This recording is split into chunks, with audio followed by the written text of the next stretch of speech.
എന്തെടുക്കുവാടാ നീ? കാണിച്ചേ നോക്കട്ടെ.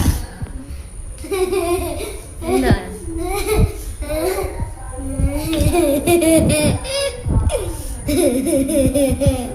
എന്തിനാണ് ഇത്? ഇവിടെ ചോറിന് വേറെ കറിയൊന്നും ഇല്ലേ?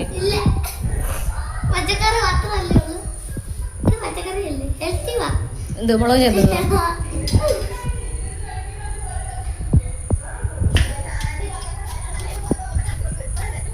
നിങ്ങൾ വിചാരിക്കും എന്തിനാ ഇവന് ഇങ്ങനെ ചിരിക്കുന്നതെന്നല്ലേ.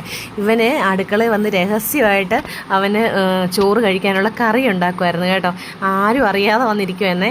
ആരെങ്കിലും അറിഞ്ഞ് വഴക്ക് പറയുന്നവന് കറക്റ്റായിട്ട് അറിയാവുന്നതുകൊണ്ട് അവൻ പാത്ത് വന്നിരുന്ന് ചെയ്തതാണ് കേട്ടോ. അപ്പോൾ അവന് ആദ്യം സവോള അരിഞ്ഞു, അതിനകത്തോട്ട് പിന്നെ മുളക് പൊടി, പിന്നെ ഉപ്പ്, എണ്ണ, പുളിയൊക്കെ ഇട്ടിട്ട് അവൻ മുളക് ഞെരടി. അവൻ എന്ത് കറി ഉണ്ടെങ്കിലും അവൻ ഇതാണ് ഏറ്റവും ഇഷ്ടം. പിന്നെ ഒരു സമാധാനമുള്ളത്, ഇങ്ങനെ ഉണ്ടെങ്കിലും ജീവിക്കും എന്നൊരു ധൈര്യമുണ്ട്. ശരിക്കും പറഞ്ഞാൽ മീൻകറി, മോരും, മെഴുകുവരട്ടിയും ഒക്കെ ഇരിപ്പുണ്ട്. അവൻ അതൊന്നും വേണ്ട, അവനിത് മാത്രം മതി. അവനത് തന്നെ കൂട്ടിയ ചോറുണ്ട് കേട്ടോ. ശരിക്കും പറഞ്ഞാൽ ഇതിൻ്റെ അളവൊക്കെ ഇവൻ എങ്ങനെ പഠിച്ചു എന്നുള്ളത് എനിക്കിപ്പോഴും അറിയാമല്ലോ കേട്ടോ. അപ്പോൾ ഇതാണ് അവൻ്റെ മുളക് ഞെരടിയത്.